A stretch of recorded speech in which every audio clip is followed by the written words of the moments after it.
Hi, good morning, or this afternoon, early afternoon anyway. Um, I was gonna get on earlier today, but I've kind of had a crazy morning and I didn't really get any sleep last night. I was just kind of a wreck for no particular reason. I think maybe it had something to do with my daughter going to rehab. um, even though I know she's safe, she's not out there on drugs. Um, she's in a warm bed. She's still my baby. And I'm still going to worry about, is she okay? Is she feeling all right? How is my grandson doing in this new environment? So I was kind of like not really sleeping good last night. My husband's been having an eye problem. If you know my husband, he does not go to doctors. I've been with this man on and off for 25 years, and he's went to one doctor one time, and that's because he chopped 4 of his fingers off.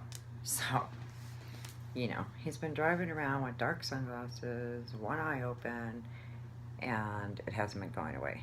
So I made him go to the ER room this morning, and I'm glad I did because they said he had an ulcer in his eye, and if it didn't heal by itself in the next 2 days, we would have to take him to the eye specialist.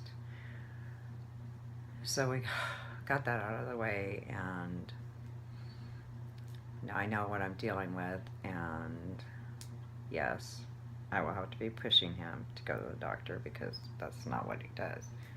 But unless he must be blind in one eye, and that's why I told him, you don't want to see at all. So anyway, I thought this morning that I would share a little bit with you about me, about my journey. I know I put on some videos and I shared about my daughter and a little touch here and there about my son, and my husband. But I think I need to go back. Go back because this is kind of an open forum. I am going to talk about things like molestation, drug and alcohol abuse, rape, death, suicide,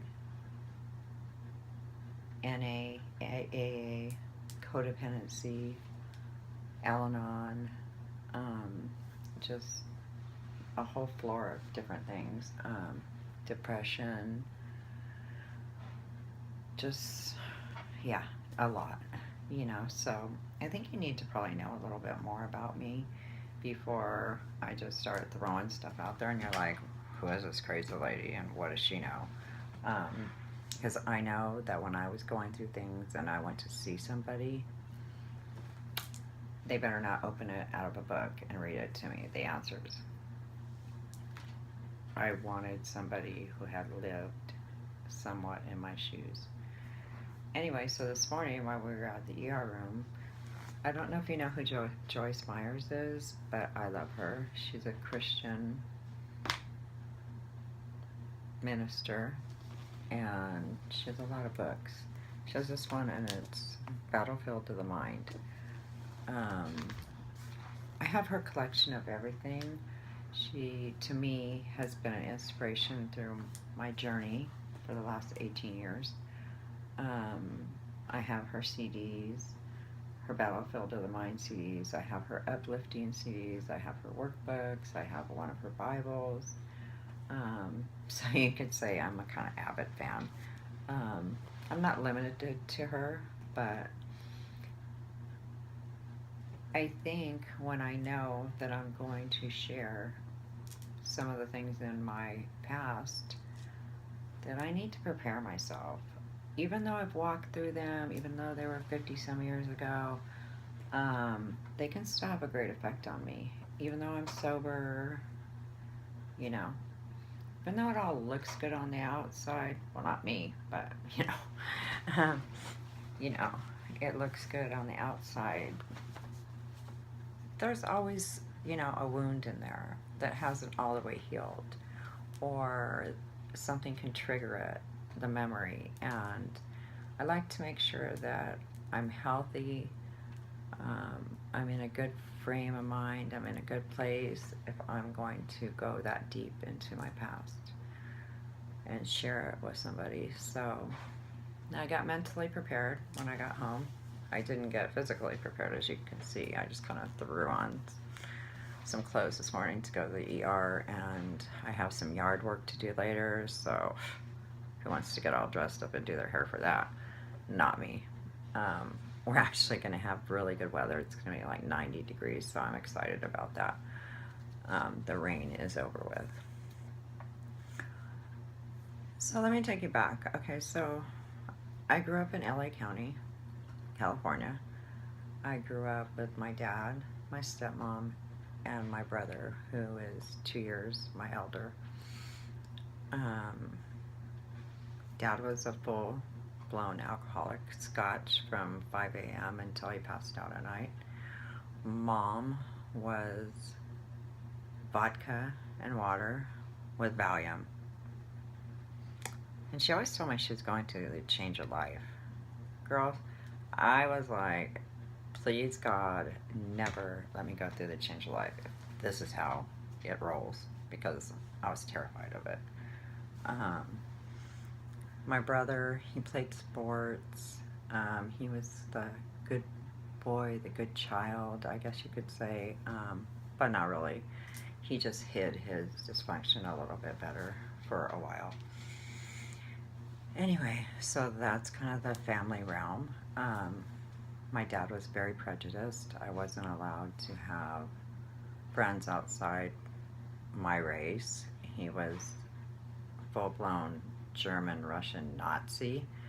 I'll get to that later, but anyway. So for the most part, you know, they were functional. They went to work, they drank, they fought, that, but they were functional as far as going to work, paying their bills, keeping a roof over the house. That they did.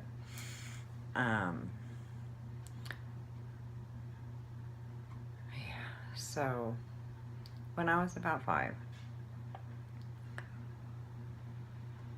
I remember this very vividly. My dad came into my room reeking of Scotch, and he climbed in bed with me.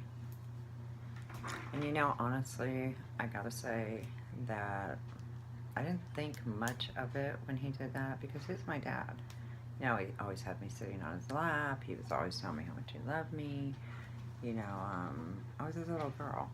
I didn't know there was anything wrong with that. Not for quite a few years later. Anyway, so he climbed in bed with me. He started stroking my hair and telling me how much he loved me and what a good girl I was and how I was daddy's little girl, and he started fondling me, kissing the back of my neck. Like I said, it's very, very vivid in my mind. He had taken off his bottoms and his boxers, and he was rubbing up against the back of me.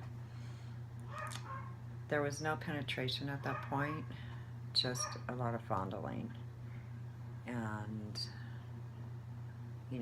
this went on for a couple hours, and then he went back to his room, and nothing was said. Nothing was said the next day, nothing was out of the ordinary. Everything just went on as it was. And honestly, at that age, like I said, I didn't know it was wrong. I didn't know that this wasn't what all little girls and their dads did. I figured my mom knew. I was clueless, I just went about my business. This started getting to be a normal thing pretty quickly, where he was in my room 3, 4, 5 times a week.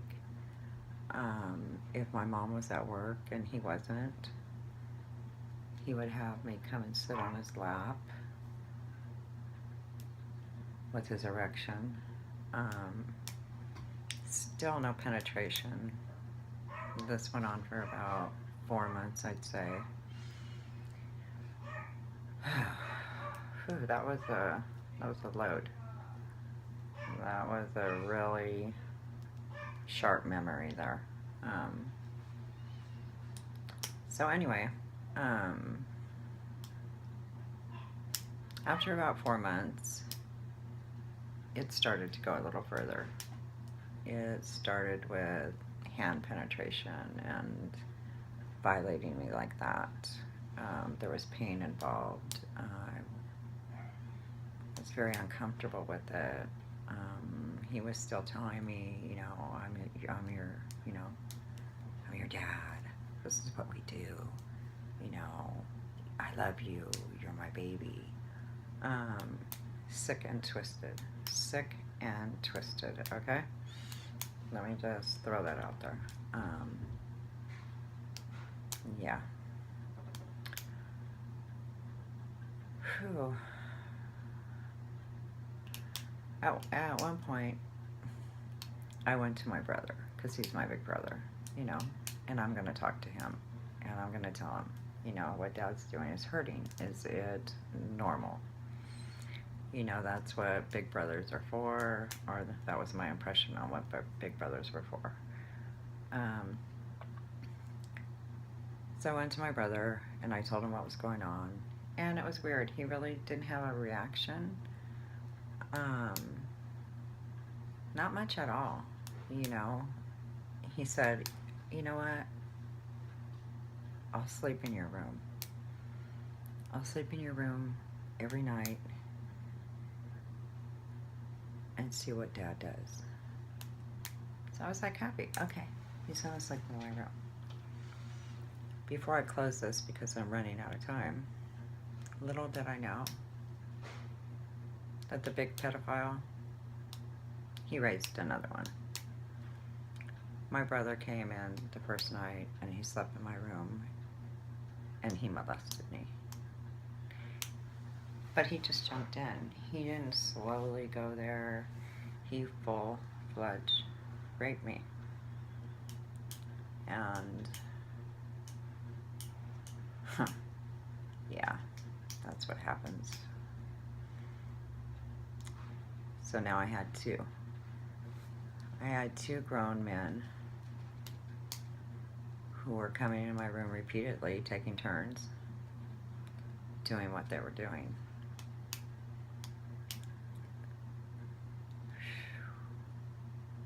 I'm gonna have to sign off for a minute, take a little breather before I can continue, but I will be back on. So, and I will share a little more of my journey. And I want everybody to know that I am a very peaceful, loving, godly woman in my recovery. I'm happy. I'm whole. I don't have a lot of demons or issues. You can get past this stuff. You can get past it. It takes a lot of work. But you can work through it.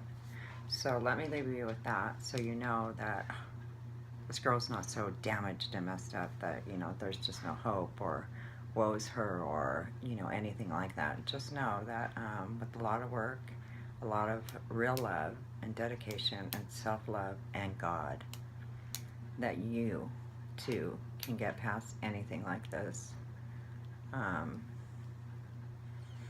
And I'm going to try to leave you on a happy note. I don't know if there's a happy note after this, but thank you for tuning in, and I will see you probably later on this afternoon. I'm going to go do a little bit of yard work. I think I'm going to make myself a smoothie because I'm on a diet, and it's lunchtime and I'm starving. That's another part of my journey. I'm trying to lose weight. Well, I've done pretty good. I've lost 25 pounds so far, so kudos to me, okay? So I will see you guys a little bit later. Please tune in, subscribe to my channel, and feel free to ask me anything. Have a great day.